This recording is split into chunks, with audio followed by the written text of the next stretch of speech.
Chris? How you doing? On to the advancing team portion of our press conference now. The Utica Pioneers defeating Fitchburg State 5-1 today. We've got head coach Gary Heenan here along with Matt Wood.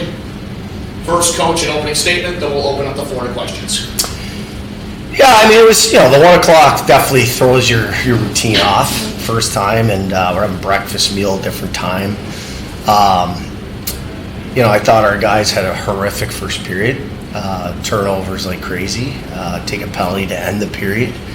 It's fortunate to get up 2-0, but we didn't deserve to be, quite frankly. I thought we played really down. I hated our first period. That was one of the worst periods we've had in this building.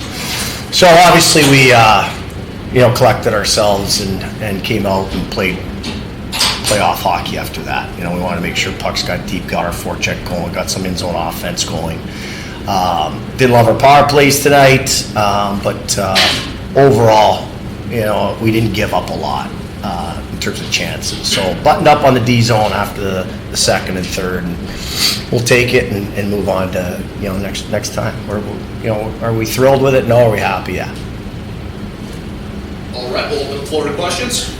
Coach, when kind of referring back to your prior games against an opponent where, on paper, you were the better team, where, goaltenders kind of kept you at a closer score than it probably should have been. Did you kind of have any thoughts, especially like after that first period and, second period, where the goalie's just keeping everything out, and even though you had control of the game, it just, the scoreboard wasn't really reflecting that? Yeah, it was an animated intermission in our locker room. And I haven't had to do that. We do have the best chef in every rink in the country. He deserves the props. Right? So,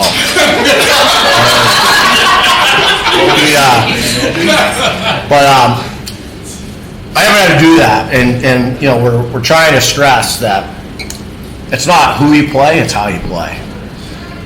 And I hated how we played first period. It wasn't reflective of a championship team, of a veteran team.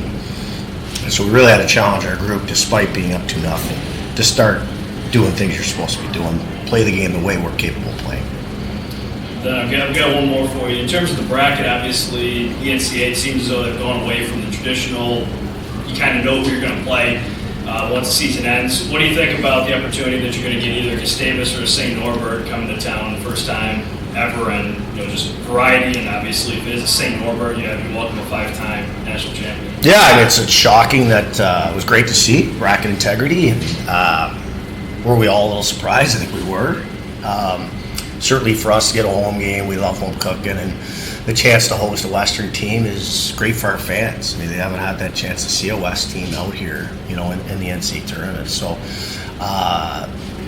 Gustavus had a great year. St. Norbert's a Goliath in terms of reputation. What an opportunity. I mean, that's something that I'm looking forward to. We've never played them. We've got a legend across from me on the other bench. So it should be fun. Should be whoever we play there, it's a great opponent. We're looking forward to it. I'd have to double check the record books here, but I'm going to hit Matt with one. Do you know what? That was the 8th game-winning goal of your career.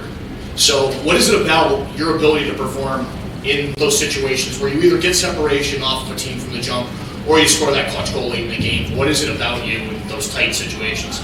I mean, over my 4 years, I've been pretty blessed to play with some good players, and even the second one, it's just Johnny going to the net and it's right there. I mean, sometimes it's luck, and that's what it was today. Coach, oftentimes, as of late, you guys have had 2 weeks off winning the NCAA tournament. This week, 1 week off. So tell us a little bit about how the preparations are different, and is there an advantage to playing a week earlier than? Yeah, I mean, I guess it's easy to say because of our lack of success that the 2-week break is sucks. We've tried all different ways to manage that, and we haven't been great at it. This week, even just the one game on a Saturday seemed like a long week. We actually gave our guys unplanned Wednesday off because Tuesday we looked like we were bored of practice already. So it's that kind of year, that time of year where you're just trying to stay fresh and keep guys excited about coming to the rink. I don't know. I've talked to so many of my former assistants, Division I, how they handle those things. There'll be guys that'll be sitting out for 2-3 weeks for the NCAA Division I tournament. We really did. We opened up that Rolodex and asked them before. And, it seems like everybody tries to do it a little different. So I don't know that there's a book on it. But these are long weeks. We're not going to play till next Saturday again. So we've got to manage that and do the best we can. And Matt, UCHC Championship didn't turn out the way you guys wanted to. Quick turnaround coming in this week. Tell us about the roots of preparation, putting that game behind you and getting ready for today. Yeah, I think after Saturday night we were done with that game, and we knew we were going to play again, and it's win or go home. So we were ready to go. If you could both talk a little bit about the maybe importance or how important it was, if at all, to be up early in this game, especially with how last game started. Yeah, I mean, it's, to Chris's point, it's an opponent that on paper, you're supposed to win. You don't want to give them hope, right? You run into hot goalies anywhere. We've certainly run into our share. We seem to get everybody playing their best in this rink. So to get up 2 was no question a priority. However, I think if we played the same first period, against the Geneseo, Gustavus, and Norbert, we're going to be in some trouble. And Coach Fuller is obviously a legend in his own right. His guys just didn't turn those neutral zone turnovers into production. But we served some up. We served some beauties up in that first period. So we got to watch ourselves on first periods. I mean, I want to say our team turned the page from the Geneseo loss, but we lost that in the first 10 minutes of the game. We tried to lose this game in the first 10 minutes again. It wasn't thrilled. Was there a point, especially after you get through the first period, is there a point in the game where you feel like you have control of this thing, that now you're doing what you want, and you have enough of a lead that you think you can get this one across the line? Well, I think Woody actually had a great night, and his line did in general, carrying the load. But I think the first shift, second period, instead of screwing around the neutral zone, we put it in. And to me, that was message clear. I'd hoped that message was clear during the week, and it wasn't. So we just had our chat again. Like, that's something we're going to have to solve. We've got a talented team that want to play East-West. It's playoff hockey time, right? It's got to go north. And there's a fine line there of allowing guys some creativity. But we've got to be buttoned up. We can't be turning pucks over the neutral zone. Do either of you think that there was a moment that the switch flipped today, that you went from not pleased with the performance, what started to work, or what you guys started to correct? What do you?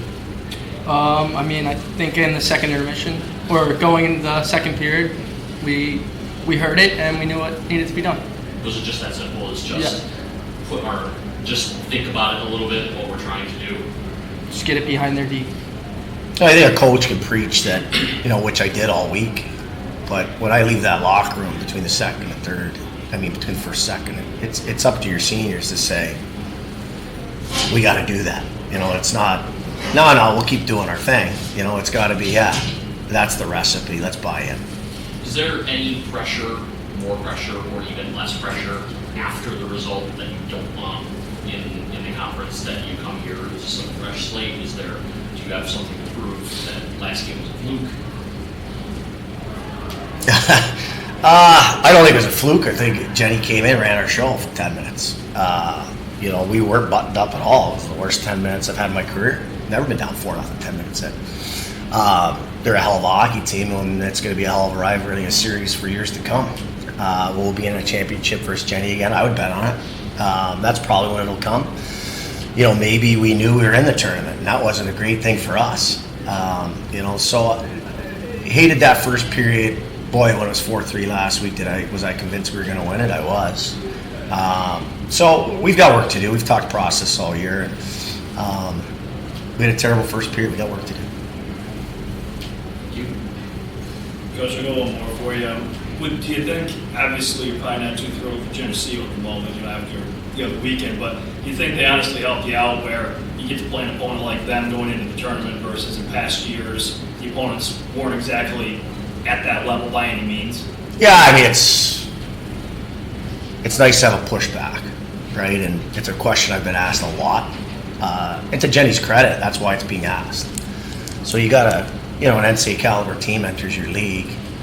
And good for them. They wanted to knock off Utica, who keeps winning it, right? So hats off to them. Did that piss us off? Well, sure did. It's nice to have them in the league. It's a pleasure. It's a great building. Clearly we're the best building in the country, but they're probably second. Is that it, gentlemen? For me. All right, thanks, guys. Guys, I hope next week I come in and say hello to you.